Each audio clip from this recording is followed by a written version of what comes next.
P N Askar, ഇവിടെ നോക്കൂ, ഒരു ചെറുപ്പക്കാരൻ വന്നിരുന്ന് കരച്ചിലിൻ്റെ വക്കോളം വേദന പറയുകയാണ്. അത് ഷാനവാസിന് മാത്രം പ്രശ്നമല്ല, അത് ഏരിയയുടെ മൊത്തം വേദനയാണ്, ഏരിയയുടെ മൊത്തം സങ്കടമാണ്. ഇന്ന് കുറേ അധികം മനുഷ്യർ നിരോധനാജ്ഞ ലംഘിച്ച് അവിടെ വന്നു. അവർ ചോദിക്കുന്നത് എന്താണ്, വനം മന്ത്രി ഒന്ന് ഫോണിൽ വിളിച്ച് എന്താ കാര്യം അന്വേഷിക്കാത്തേ? വനം മന്ത്രി അവിടെ വന്നാൽ ഈ കടുവ ഉടനെ കൂട്ടിക്കയറും എന്നർത്ഥം അതിലില്ല. നേരത്തെ വാഗേരിയിൽ ഒരു പ്രജീഷ് എന്ന് പറയുന്ന ഒരു ചെറുപ്പക്കാരനെ കടുവ കൊന്നു. ഇടത്തെ തൊടയിലെ മാംസം മൊത്തം തിന്നു, തലച്ചോറടക്കം തിന്നു, ബാക്കി കൊടുത്തൊരു അസ്ഥി കൂടെ ഇട്ട് കടുവ പോയി. ഈ മന്ത്രി അങ്ങോട്ട് പോയത് എത്ര നാളിന് ശേഷമാണെന്ന് അറിയാമോ? മന്ത്രിക്ക് എത്ര പണി എന്താണ് ഇവരെ ഒന്ന് വിളിച്ച് സമാധാനിപ്പിക്കാതിരിക്കാൻ മാത്രം? ശ്രീ അസ്കർ, ഈ ജില്ലാ ഭരണകൂടം അങ്ങോട്ടേക്ക് ഉടനെ ഓടിയെത്തേണ്ടവരാണ്, ഈ സമൂഹത്തിനൊപ്പം നിൽക്കേണ്ടവരാണ്. കളക്ടർ അവിടെ നിന്ന് പിന്നെയും പ്രതിഷേധിച്ചുകൊണ്ടിരിക്കുക. ഈ പാവങ്ങൾ എന്തിനാണെന്ന് ഇവരെ ഇങ്ങനെ അവഗണിക്കുന്നത്? എന്തിനാണ് ഇവരെ ഇങ്ങനെ പുറങ്കാലിനടിക്കുന്നത് സർക്കാർ? അസ്കർ,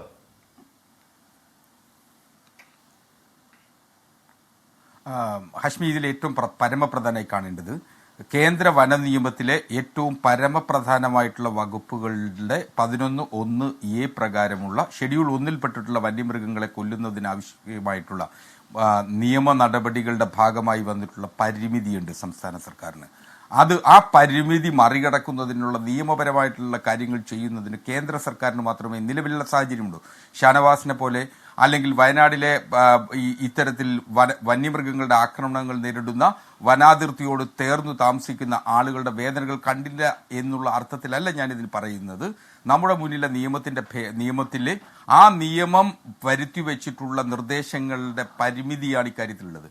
ഒരു വന്യമൃഗത്തെ വളരെ എളുപ്പത്തിൽ അങ്ങനെ അങ്ങ് വെടിവെച്ച് കൊല്ലാനാവില്ല.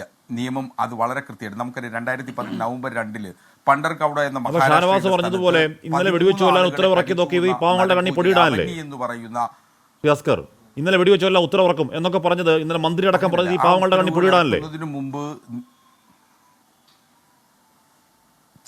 അതല്ല, നിയമപരമായി ഷെഡ്യൂൾ 1-ൽപ്പെട്ടിട്ടുള്ള വന്യമൃഗത്തെ വെടിവെച്ച് കൊള്ളണമെങ്കിൽ ചീഫ് വൈൽഡ് ലൈഫ് വാർഡന്റെ ഉത്തരവ് വേണം. ആ ഉത്തരവ് വരുന്നതിന് മുമ്പ് ചെയ്യേണ്ടതും ആ കടുവ നരഭോജി എന്ന അർത്ഥത്തിൽ പ്രഖ്യാപിക്കപ്പെടണം. അതിനു മുമ്പ് ആ കടുവയെ പിടിക്കുന്നതിന് മനുഷ്യസാധ്യമായ എല്ലാ സാഹചര്യങ്ങളും സൃഷ്ടിക്കണം. നിശ്ചയമായി നിയമം പറയുന്നതനുസരിച്ച് NTCAയിലെ ഒരു അംഗം, അതുപോലെ പ്രദേശത്തെ പഞ്ചായത്തിന്റെ ഒരംഗം, അതുപോലെ മൃഗഡോക്ടർ, DFO അടക്കമുള്ള സമിതി ഒരു NGOയുടെ പ്രതിനിധി അടക്കമുള്ള സമിതി രൂപീകരിച്ച് ആ സമിതിയുടെ നിർദ്ദേശപ്രകാരം മാത്രമേ ഒരു ഈ നരഭോജിയായിട്ടുള്ള ഒരു വന്യമൃഗത്തെ വേട്ടയാടാനാവുകയുള്ളൂ. 1. 2, പ്രദേശത്ത് കൂടുകൾ സ്ഥാപിച്ച് ആ കൂടുകളിൽ ഏതെങ്കിലും തരത്തിൽ ആ മൃഗത്തെ പിടിക്കാനാവുന്നില്ല എന്ന ഉത്തമ ബോധ്യം വരണം. 3, PIP സംവിധാനം അടക്കം വെച്ച് നിരീക്ഷണങ്ങൾ നടത്തണം. ക്യാമറ സംവിധാനം ഉപയോഗിച്ച് കൃത്യമായ ഒരു നിരീക്ഷണ സംവിധാനം ഉണ്ടാക്കണം. ആ നിരീക്ഷണ സംവിധാനങ്ങളെല്ലാം പരാജയമാണ് എന്ന് ബോധ്യമുണ്ടെങ്കിൽ മാത്രമേ വെടിവെക്കുന്നതിന് ചീഫ് വൈൽഡ് ലൈഫ് കൺസർവേറ്ററിന് ഉത്തരവ് പാസ്സാക്കാൻ ആകൂ എന്ന നിയമപരമായിട്ടുള്ള പരിമിതിയാണ് ഇക്കാര്യത്തിലുള്ളത്. ഇവിടെ അത്തരം നടപടിക്രമങ്ങളിലൂടെയാണ് ഇപ്പോൾ സംസ്ഥാന സർക്കാരും വനം വകുപ്പ് മുന്നോട്ട് പോകുന്നത് എന്നുള്ളതാണ്. നമുക്ക് കേന്ദ്ര നിയമത്തെ മറികടന്നുകൊണ്ട്, കാര്യം ഇന്ത്യൻ ഭരണയുടെ 252 ആർട്ടിക്കിൾ അനുസരിച്ച് പാസ്സാക്കപ്പെട്ടിട്ടുള്ള ഒരു നിയമമാണ്. 11 സംസ്ഥാനങ്ങളുടെ കൂട്ടായ ആവശ്യത്തിന്റെ അടിസ്ഥാനത്തിൽ മാത്രമാണ് ആ നിയമം പാർലമെന്റിൽ പാസ്സാക്കപ്പെട്ടിട്ടുള്ളത്. അപ്പോൾ സ്വാഭാവികമായും കേന്ദ്ര സർക്കാരിന് മാത്രമേ ആ നിയമത്തിൽ ഭേദഗതി ചെയ്യാനാവൂ. സംസ്ഥാന സർക്കാർ കഴിഞ്ഞ വർഷം പോലും ഈ കാര്യത്തെ സംബന്ധിച്ച് ആവശ്യമിട്ട് ബോംബെ ഹൈക്കോടതിയുടെ നാഗ്പൂർ ബെഞ്ചിൽ ഇപ്പോഴും നിലവിൽ അവന്യയുടെ കേസുമായി ബന്ധപ്പെട്ട് കേസുകൾ നിലനിൽക്കുന്നു എന്നുള്ളതാണ് വസ്തുത. കേരള ഹൈക്കോടതിയിലും ഇതുമായി ബന്ധപ്പെട്ട് ഒരു റിട്ട് പെറ്റീഷനിൽ വളരെ കൃത്യമായി കേരള ഹൈക്കോടതി ഒരു നിരീക്ഷണം നടത്തിയിട്ടുണ്ട്. ഇക്കാര്യത്തിൽ സംസ്ഥാനത്തിന് ഇതിൽ നിയമപരമായി പരിമിതിയുണ്ട്. ആ പരിമിതി കൂടി മനസ്സിലാക്കി. മാത്രമല്ല, ഫെൻസിംഗ് ഒന്നും കടുവയെ താങ്കൾ പറഞ്ഞു. അല്ല, ഞാൻ കേന്ദ്ര നിയമത്തിന്റെ കാര്യം ശരിയാണ്. 72-ലെ നിയമം ഏതോ കാലത്ത് എടുത്തു കളഞ്ഞ് അതിന് പുതിയ കാലത്ത് അല്ല, സെലക്സ് ഒഴികയിൽ ഈ 72-ലെ നിയമം ഭേദഗതി ചെയ്യണമെന്ന തർക്കം അക്കാര്യത്തിൽ ആർക്കും ഇല്ലല്ലോ അക്കാര്യത്തിൽ. പക്ഷേ ഇത് കേന്ദ്രം ഭേദഗതി ചെയ്യും വരെ നമ്മുടെ നാട്ടിൽ ഈ പറയുന്ന കാട്ടാനയും കാട്ടുപോത്തും കാട്ടുപുലിയും കടുവയും ഇറങ്ങി മനുഷ്യരെ കൊന്നു തിന്നോട്ടെ, ഈ ഷാനവാസിനെ പോലെയുള്ള കണ്ണീര് അവിടെ കിടന്നോട്ടെ എന്ന് നമുക്ക് ഉറപ്പിച്ച് അനങ്ങാതിരിക്കാൻ പറ്റുമോ? സെലക്സ് ഒഴികയിൽ ഇപ്പോൾ നമ്മളന്ന് വാഗേരിയിലെ പ്രജീഷിന്റെ സമയത്ത്, പോളിന്റെ സമയത്ത്, തോമസിന്റെ സമയത്തും ഒക്കെ നമ്മൾ ഇതേ ചർച്ചയിൽ ഇതേ കാര്യം പിന്നെയും പറഞ്ഞുകൊണ്ടിരിക്കുക. ഇന്നും പറയുക, നാളെ വീണ്ടും കൊല്ലുമ്പോൾ വീണ്ടും പറയും. കേന്ദ്ര നിയമം എന്താണ്, സംസ്ഥാന നിയമം പരിമിതി. അതെ, അതായത് ഹാഷ്മി, നമ്മൾ ഇന്നലത്തെ ചർച്ചയിൽ ഞങ്ങൾ പറഞ്ഞിരുന്നു ആ ഉത്തരവ് തട്ടിപ്പാണെന്നും ആ ഉത്തരവിന്റെ അടിസ്ഥാനത്തിൽ ആ കടുവയെ കൊല്ലാൻ സാധ്യമല്ലെന്ന് ഞങ്ങൾ വളരെ വ്യക്തമായിട്ട് ഞാൻ പറഞ്ഞിരുന്നു. ഓക്കെ, ഇതിനകത്തുള്ള വിഷയം ഇന്നലെ വനമന്ത്രി വളരെ പച്ചയ്ക്ക് വനമന്ത്രി അല്ല ശ്രീ OR കേളു വളരെ പച്ചയ്ക്ക് ജനങ്ങളെ പറഞ്ഞു പറ്റിച്ചു എന്ന് വ്യക്തമായിരിക്കുകയാണ്. അത് വെടിവെച്ച് കൊല്ലാൻ ഉത്തരവിട്ടു എന്ന് പറഞ്ഞ് തന്നെയാണ് ജനങ്ങളെ തെറ്റിദ്ധരിപ്പിച്ചിട്ട് തന്നെയാണ് ആ ബോഡി അവിടെ നിർത്തത്. അതങ്ങനെയല്ല എന്ന് വ്യക്തമായ സ്ഥിതിക്ക് ആ ജനങ്ങളോട് സ്വന്തം മണ്ഡലത്തിലെ മാനന്തവാടി മണ്ഡലത്തിലെ മന്ത്രി MLA കൂടിയാണ് ശ്രീ കേളു, സ്വന്തം മണ്ഡലത്തിലെ ജനങ്ങളെ പറഞ്ഞു പറ്റിച്ചതിന് മാപ്പ് പറയാനുള്ള മാന്യതയെങ്കിലും മിനിമം ശ്രീ OR കേളു എന്ന മന്ത്രി കാണിക്കണം. അതൊന്ന്. രണ്ടാമത്തെ കാര്യം, ഇന്നലത്തെ ചർച്ചയിൽ SK സജീഷും ഇന്നിപ്പോൾ എനിക്ക് തൊട്ടു മുമ്പ് സംസാരിച്ച അസ്ഗറാണെന്ന് തോന്നുന്നു, അസ്ഗറും പറഞ്ഞൊരു കാര്യം, കേരള ഹൈക്കോടതിയുടെ ഒരു വിധി, അതായത് കേന്ദ്ര നിയമമുണ്ട് 11(1)A പ്രകാരം പരിമിതികളുണ്ട് എന്ന് പറയുന്നു. ഓക്കെ, അതിൽ കൃത്യമായിട്ട് പറയുന്ന ഒരു കാര്യം, ഈ മനുഷ്യജീവനും സ്വത്തിനും ഹാനികരമാക്കുന്ന മൃഗമാണ് എന്ന് ചീഫ് വൈൽഡ് ലൈഫ് വാർഡിന് ബോധ്യം വന്നാൽ വെടിവെക്കാൻ ഉത്തരവിടാമെന്ന് പറഞ്ഞിട്ടുണ്ട്. SOP അതാണ് നിയമം. SOP നിയമത്തിന്റെ താഴെയാണ്. ഞാൻ പറയട്ടെ, ഈ കേരള സർക്കാരും ഈ വനംവകുപ്പ് SOP പ്രകാരമുള്ള കാര്യങ്ങൾ ഇവിടെ പാലിച്ചിട്ടാണ് ഇത്രയും കാലം കാര്യങ്ങൾ ചെയ്തുകൊണ്ടിരുന്നത്. SOP ഇദ്ദേഹം പറഞ്ഞ SOP എൻ്റെ കയ്യിലുണ്ട്, അതിന്റെ മലയാള പരിഭാഷയുണ്ട്. ആ SOPയിൽ കൃത്യമായിട്ട് പറഞ്ഞിട്ടുണ്ട്, പുറത്തേക്ക് ഇറങ്ങുന്ന കടുവകളെ പിടിച്ചാൽ അതിനെ തിരിച്ച് കാട്ടിൽ വിടുന്നുണ്ടെങ്കിൽ അത് റേഡിയോ കോളർ ഘടിപ്പിച്ച് മാത്രമേ വിടാവൂ എന്ന് SOPയിൽ പറഞ്ഞിട്ടുണ്ട്. വയനാട്ടിൽ മാത്രം കഴിഞ്ഞ 5 വർഷത്തിൽ 34 കടുവകളെയാണ് പിടിച്ചിരിക്കുന്നത്. അതിൽ ഒറ്റ കടുവയെ പോലും അവർ റേഡിയോ കോളർ ഘടിപ്പിച്ചിട്ടില്ല, ഘടിപ്പിക്കാതെ തിരിച്ച് പുറത്തു വിട്ടു. ഇപ്പൊ തൊട്ടുമുമ്പ് സംസാരിച്ച ആൾ പറഞ്ഞല്ലോ, അതായത് ബത്തേരിയിൽ നിന്ന് പിടിക്കുന്ന കടുവയെ പുൽപ്പള്ളി കൊണ്ടുവിടും, പുൽപ്പള്ളിയിൽ നിന്ന് പിടിക്കുന്ന കടുവയെ മാനന്തവാടി കൊണ്ടുവിടും. ഇതാ അവസ്ഥ. ഒറ്റ ഒരെണ്ണത്തിന് റേഡിയോ കോളർ ഇല്ല.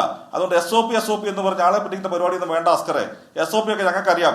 നിങ്ങൾ ഒരു SOP പാലിച്ചിട്ടില്ല ഇതുവരെ പാലിക്കുന്ന SOPയുടെ പേര് പറഞ്ഞ ആളുകളെ പറ്റിക്കുന്ന ഒരാൾ നിർത്തണം. അത് രണ്ടാമത്തെ കാര്യം. മൂന്നാമത്തെ കാര്യം, ഈ ഹൈക്കോടതി വിധിയുടെ കാര്യം ഇന്നലെ സജീഷ് പറഞ്ഞു, ഇന്ന് അസ്കർ പറഞ്ഞു. അസ്കർ പറഞ്ഞൊരു കാര്യം കറക്റ്റാണ്. അസ്കർ ഉപയോഗിച്ച വാക്ക് പ്രത്യേകം നോട്ട് ചെയ്തു. ഹൈക്കോടതിയുടെ പരാമർശം, അതായത് ഇൻട്രേ ബ്രൂണോ കേസിൽ കേരള ഹൈക്കോടതിയുടെ പരാമർശം മാത്രമാണത്. അതായത് 13/204/2021 കേസ് ഇൻട്രേ ബ്രൂണോ കേസാണ്. ആ കേസിൽ കിഫ കക്ഷിയാണ്.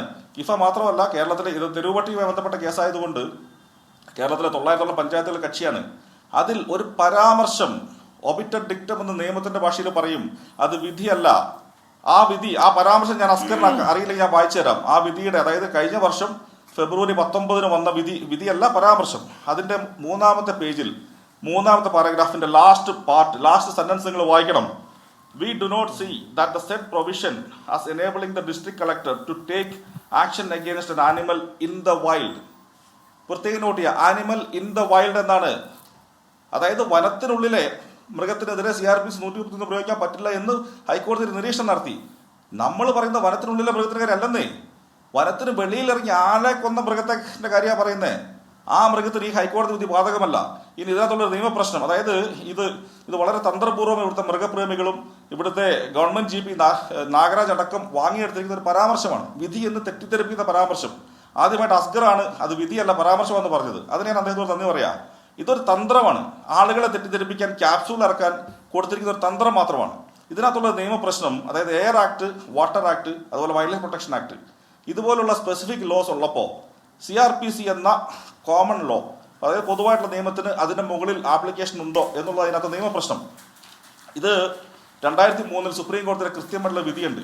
അതായത് ഭോപ്പാലിൽ, മധ്യപ്രദേശ് എന്ന സംസ്ഥാനത്തെ ഒരു ജില്ലയിൽ ഒരു മീറ്റ് ഫാക്ടറിയിൽ നിന്ന് അനിയന്ത്രിതമായിട്ട് പുക വന്നപ്പോൾ ആളുകൾ ബോധം കെട്ട് വീഴുകയും ശ്വാസതടസ്സം ഉണ്ടാവുകയും ചെയ്തു.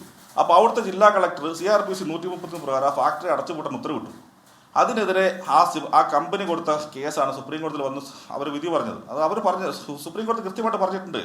CRPC എന്ന് പറഞ്ഞാൽ അത് അടിയന്തര പ്രാധാന്യമുള്ള, അടിയന്തര സ്വഭാവമുള്ള വിഷയങ്ങളിൽ imminent danger to human life of property ആ സമയത്ത് പ്രയോഗിക്കേണ്ട കാര്യമാണ്. സ്പെസിഫിക് ആക്ട് അവിടെ നിൽക്കും. ഇത് രണ്ടും അങ്ങോട്ടും ഇങ്ങോട്ടും റിപ്പീൽ ചെയ്തു പോകുന്ന കാര്യമല്ല.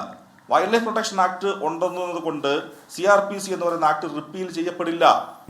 ഡിസ്ട്രിക്ട് മജിസ്ട്രേറ്റിന്റെ അധികാരം അബ്സല്യൂട്ട് അധികാരമാണ്. അത് ഒരു സിവിൽ കോടതിക്ക് പോലും അതിൽ ഇടപെടാൻ സാധ്യമല്ല. അതിലൊരു